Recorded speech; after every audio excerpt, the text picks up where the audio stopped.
ഈ പ്രതലം ഒന്ന് ഒരിക്കൽ പരിപരിപ്പുള്ളതാക്കി മാറ്റി വീണ്ടും അത് ചെയ്യുന്നതിനുള്ള ഏർപ്പാട് ചെയ്യാം.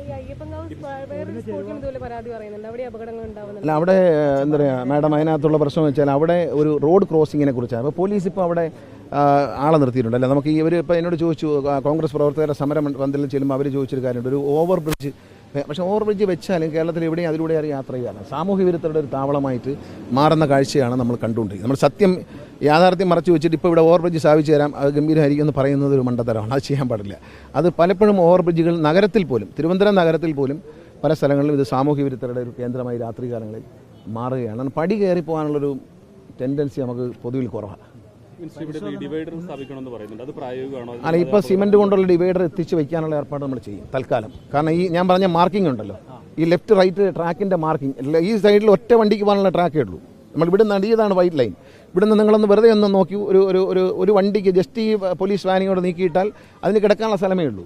പക്ഷെ മറുവശത്തെ സ്ഥലമുണ്ട്. പക്ഷേ മറുവശത്ത് എന്ന് വെച്ചാൽ ഇങ്ങനെ കയറി വരികയാണ്, വണ്ടി റൈറ്റിലേക്ക് കയറി വരികയാണ്. അപ്പോൾ അവരെ നോക്കുമ്പോൾ സെൻട്രൽ ലൈൻ കറക്റ്റാണ്, സെൻട്രൽ ലൈൻ കറക്റ്റാണ്.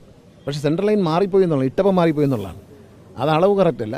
പിന്നെ ഈ വെള്ളം കൂടി കെട്ടുമ്പോൾ സ്വാഭാവികമായിട്ടും കുറച്ചുകൂടി ഇങ്ങോട്ട് വണ്ടി കയറാനുള്ള ടെൻഡൻസി ഉണ്ടാകും ഡ്രൈവർക്ക്.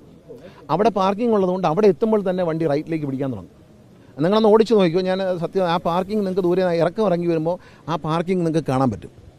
ആ പാർക്കിംഗ് കാണുമ്പോൾ സ്വാഭാവികമായിട്ടും ഒരു ഡ്രൈവർ, നമ്മൾ വണ്ടി ഓടിക്കുന്നവരാണല്ലോ നമ്മളെല്ലാം, 1 മീറ്ററെങ്കിലും ആ വണ്ടിയിൽ നമ്മൾ മാറ്റി പിടിക്കും. അപ്പം ലൈനും കറക്റ്റല്ലേ, അപ്പോൾ റൈറ്റ് കയറി വരാം. അതൊന്ന് ഓടിച്ച് നോക്കുമ്പോൾ നിങ്ങൾ മനസ്സിലാകും. നിങ്ങളത് ഒന്ന് ക്യാമറ വെച്ച് ഓടിച്ച് നോക്കുമ്പോൾ കൃത്യമായ ആ ലൈനിൻ്റെ ഒരു വ്യത്യാസം, ആ റൈറ്റ് ലൈനും ലെഫ്റ്റ് ലൈനും തമ്മിലുള്ള 2 ട്രാക്ക് നമ്മളെ വീതിയുടെ വ്യത്യാസം അതറിയാൻ പറ്റും. ഇതങ്ങ് കഴിഞ്ഞാൽ വീണ്ടും ഈക്വലായി, ഇതിന് മുകളിലോട്ട് ചെന്നാൽ അവിടെ ഈക്വലായി. ഈ നടുവിൽ ഇത്രയും ഒരു ജംഗ്ഷനിൽ സ്ഥലം കിട്ടുമ്പോൾ സ്വാഭാവികമായിട്ടും ഈ ലൈൻ അങ്ങോട്ട് തുല്യമായിട്ട് വേണ്ടേ. നാഷണൽ ഹൈവേ അതോറിറ്റിക്ക് ഒരു ടൈം കൊടുക്കുന്നുണ്ട്, സമയബന്ധിതമായിട്ട്. അല്ല, അവർ ചൊവ്വാഴ്ച അവരെ വിളിക്കാം, അവർ ഉദ്യോഗസ്ഥന്മാർ അന്നത്തേക്ക് എത്താൻ പറ്റുമെങ്കിൽ അല്ലെങ്കിൽ ബുധനാഴ്ച ആ ദിവസങ്ങളിൽ സംസാരിച്ചിട്ട് അവരോടൊരു മറുപടി ചോദിക്കും. 1-2 ആഴ്ച മറുപടി ചോദിക്കും. ഈ പണം അനുവദിച്ച് ഈ പറഞ്ഞ ശുപാർശകൾ, ഇപ്പോൾ ഓൾറെഡി കൊടുത്ത ശുപാർശകൾ, ഇപ്പോൾ ഇവിടെ വന്ന ഞാൻ കണ്ടതിൽ തിരിഞ്ഞ ആശയങ്ങൾ കൂടി അവരോട് ചർച്ച ചെയ്യും. ചർച്ച ചെയ്തതിന് ശേഷം ഒരു ഡ്രൈവർ എന്നുള്ള നിലയിൽ നമുക്ക് തോന്നുന്നൊരു ഫീലുണ്ടല്ലോ, അത് അവരെ പറഞ്ഞ് മനസ്സിലാക്കണം.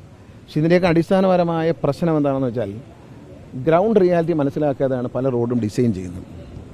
KSTPയുടെ സ്ഥിതി ഇത് തന്നെയാണ്. കാരണം നമ്മുടെ എഞ്ചിനീയർമാർക്കോ നമ്മുടെ ജനപ്രതിനിധികൾക്കോ അതിലൊരു റോളുമില്ല. ഗൂഗിൾ മാപ്പ് വെച്ചിട്ട് ഒരു റോഡ് ഹൈവേ ആണെന്ന് കണ്ടെത്തി അത് അങ്ങ് പണിഞ്ഞങ്ങ് പോവുകയാണ്. അതുകൊണ്ടാണ് പല വീടുകളിലേക്കും ഇറങ്ങാനുള്ള വഴി അടഞ്ഞിട്ടുണ്ട്. ഇത് കേരളത്തിലെമ്പാടുള്ളൊരു ഇഷ്യൂ ആണ്. KSTP റോഡ് വരുന്നിടത്ത് ഇതേ വിഷയമുണ്ട്. ഞാൻ എൻ്റെ നിയോജകമണ്ഡലത്തിൽ അനുഭവിച്ചൊരു ബുദ്ധിമുട്ടാണ്. ഹൈവേ വരുമ്പോഴും എന്താ, അവിടെ താമസിക്കുന്ന അടുത്ത പരിസരത്ത് താമസിക്കുന്ന വീട്ടുകാർക്ക് വീട്ടിലിറങ്ങാൻ പറ്റുമോ എന്നുള്ള ചിന്ത ഈ റോഡ് പണിയുന്നവർക്കില്ല. വേണ്ടേ, അതൊരു പൗരൻ്റെ അവകാശമല്ലേ.